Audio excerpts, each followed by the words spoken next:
So, admittedly, Genshin Impact has been kind of a gateway drug of sorts to gacha-based games, because I kind of had this perception that the gameplay was so tied to having the most recently broken unit and auto-battling your way through as much as possible.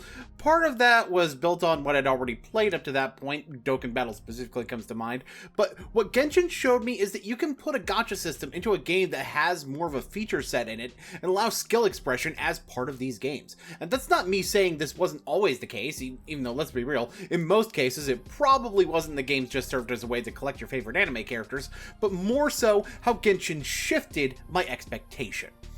Which is why I've been so inclined to give Wuthering Waves a good shot, especially now that my computer has the processor for it. And to be honest, even though I'm still playing Genshin, I've also been spending a lot of time catching up on Wuthering Waves, and I've been colored impressed. It wasn't the first attempt at a Genshin killer that's come through. That would arguably be Tower of Fantasy, which I actually didn't think was very good at all, but this one seems to be doing a ton of things right that Genshin just isn't doing. But, you know, there's this perception online that if you like Wuthering Waves and thinks it's better than Genshin, that you must hate Genshin or something, but that's really not true either in my case. Not in the least, otherwise I would have already shifted all of my content to being about Wuthering Waves, and although I don't think everything Wuthering Waves does is better than Genshin, that's actually where I came up with this video idea. I'm going over 5 things that Wuthering Waves does better than Genshin Impact for me, and in turn, talking about 5 things that I think Genshin Impact has over Wuthering Waves, and I'm doing it over MTG Arena gameplay because fuck everything. When I'm talking about each aspect, I'm actually going to be pulling one thing done better by each game for each of the sections. So each element I'm speaking of is going to kind of have pros and cons from each of the games talked about, so there's going to be some direct comparison going on here. I'm going to start with one of the ways the two games are actually the most similar, and that would be the way that the gacha actually works. Hell, both of them use the same number of in-game currency to represent a single pull. They both separate standard weapon and character banners, although Wuwa does one thing that Honkai Star Rail does by separating the weapon banners into 2 separate ones rather than making it random for you to get the weapon that you actually want. But that's not the thing that Wuwa does better that I want to bring up, in fact. It's probably one of the most obvious things that Wuwa does differently, and that's that hard pity is at 80 instead of 90. Soft pity is honestly even more generous than hard pity, since it starts at like 50 instead of 75 with Genshin, so you have more chances of getting it early, and earlier than you can get in not Honkai Impact, no less.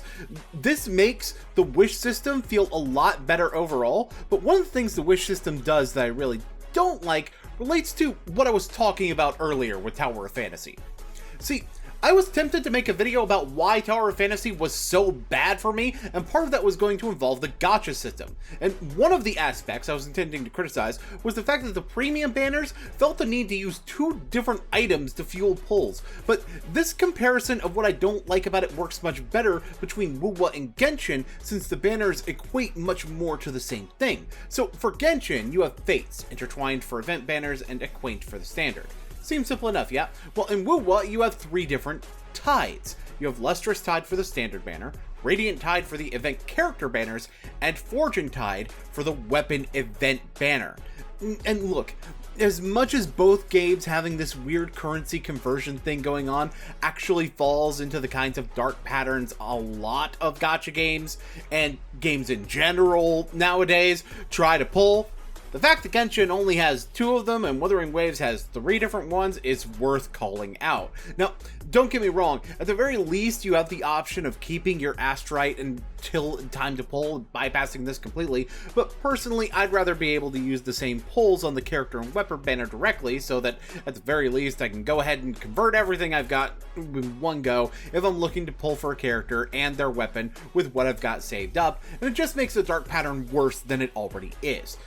To some, this would probably seem to be minor in comparison to the lowered pity, I'm aware, but I think it's still really notable that this is one of the exact things that Tower of Fantasy did that I had a big problem with, although admittedly there were a lot of other reasons why Tower of Fantasies was so bad.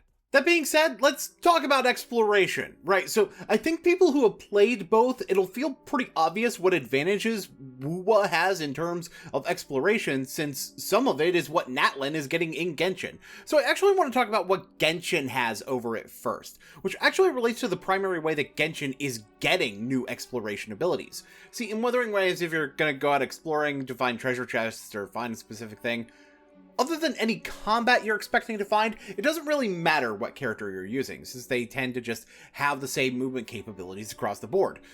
With, I think, the newest character as of writing, Brant, being the biggest exception of this, but I'm pretty sure he just goes into the air for combat stuff anyway, and doesn't really use it for any kind of advanced movement capabilities.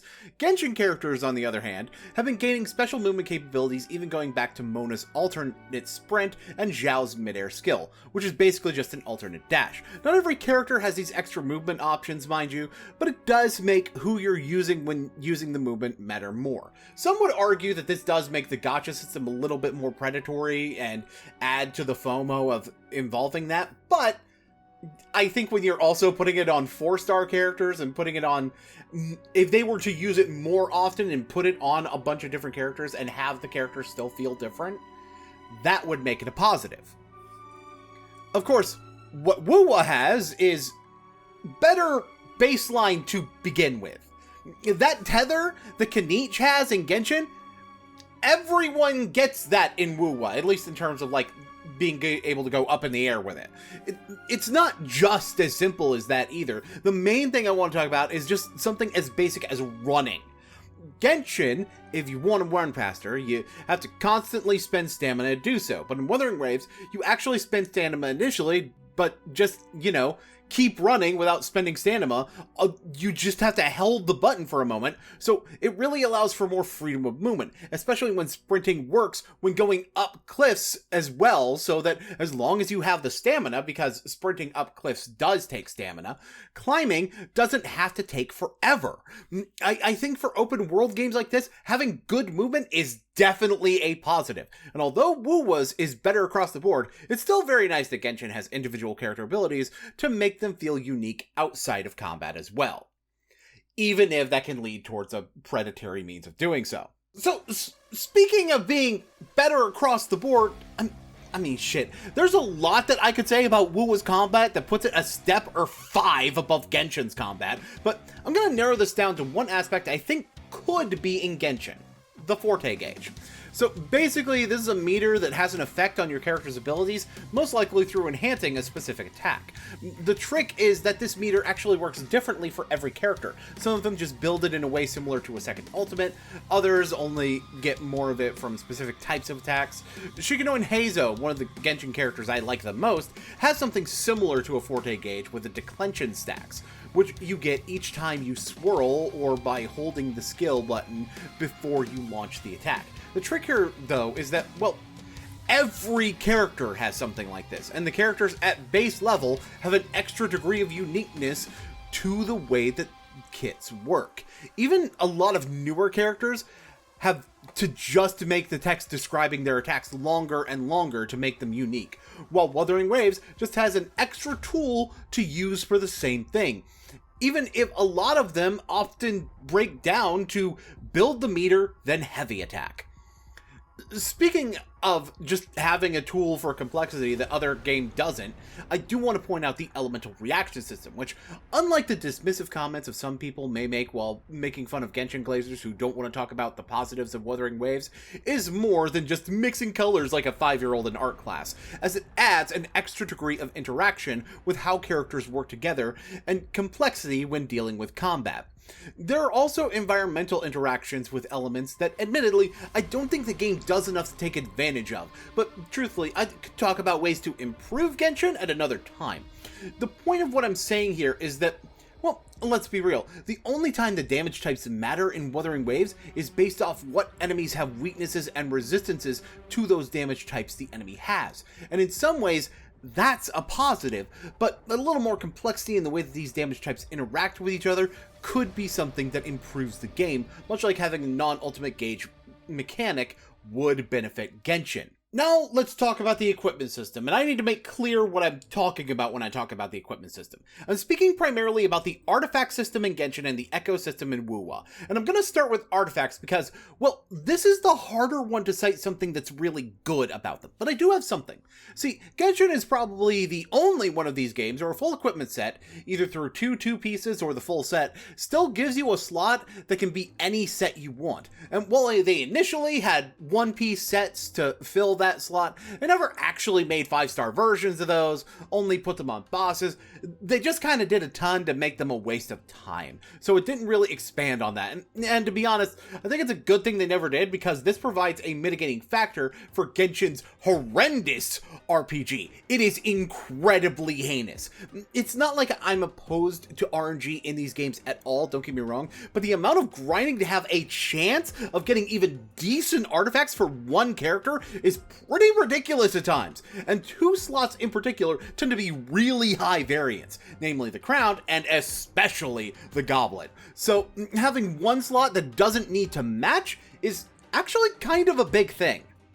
But I'm gonna be real, that's going to feel incredibly minor when you look at the freedom that Wuthering Waves ecosystem gives, since it operates on a point system, and your full set could very well include none of the forecast if you really wanted to, even though there are pretty much only a couple of different setups that optimize the cost available to you. And I'm sure that Wuwa players watching the video could shout about at the screen with a million other ways that echoes are better, but I'm just gonna pick one thing here, and that's how much more valuable grinding in the overworld actually is.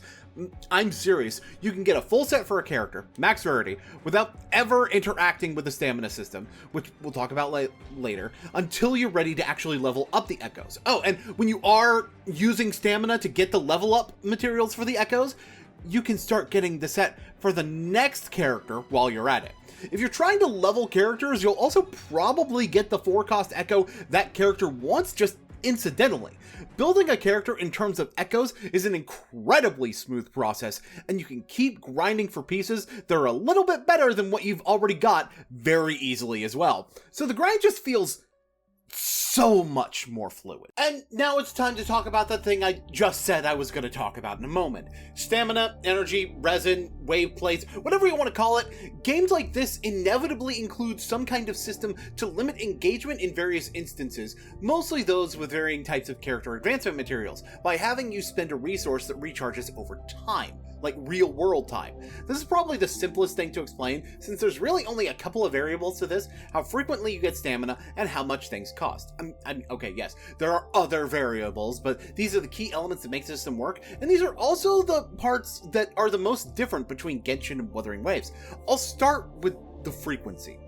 For the longest time in Genshin, I felt that one of the better things that they could do for the game is make stamina regenerate at a rate of 1 per 6 minutes rather than 1 per 8 minutes, because 8 minutes is a confusing time frame that makes stamina recovery really uneven in terms of what you get to do every day. 6 minutes is pretty simple. 10 per hour, boom, there you go. And Wuthering Waves has that exact energy regeneration rate that I've been asking for from Genshin for years, and would be a super fucking easy change to make. So if nothing else about that is correct, it's just clean and concise.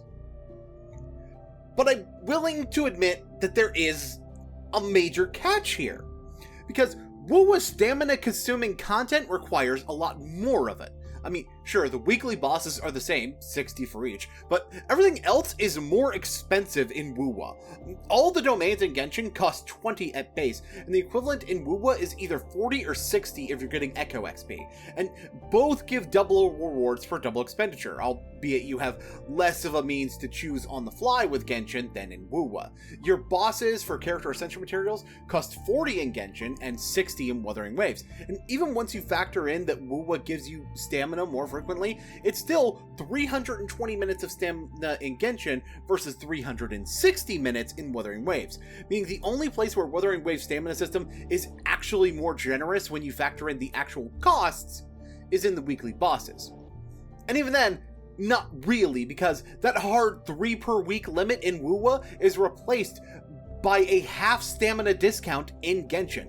Like, if there was any system where you could call Genshin overall better than Wuwa, then it would be one of the biggest systems that I have the biggest complaints about, and that would be stamina. Don't get me wrong, but because of how much more relevant overworld exploration is to building your characters, though, Wuwa still feels better in terms of being able to do character advancement activities. But, what do you think? Are you a Genshin player that hasn't tried Wuthering Waves yet? What about a Wuthering Waves player that either abandoned or just never got into Genshin in the first place? I think it'd be more likely the former than the latter, but still, there's probably some people in the latter camp out there. I know for a fact there are things to be said about what each game has over the other one that I didn't get over to, so start fighting about it in the comments, and be sure to leave a like on your way out. Until next time, this is the effing Boonslayer, signing out.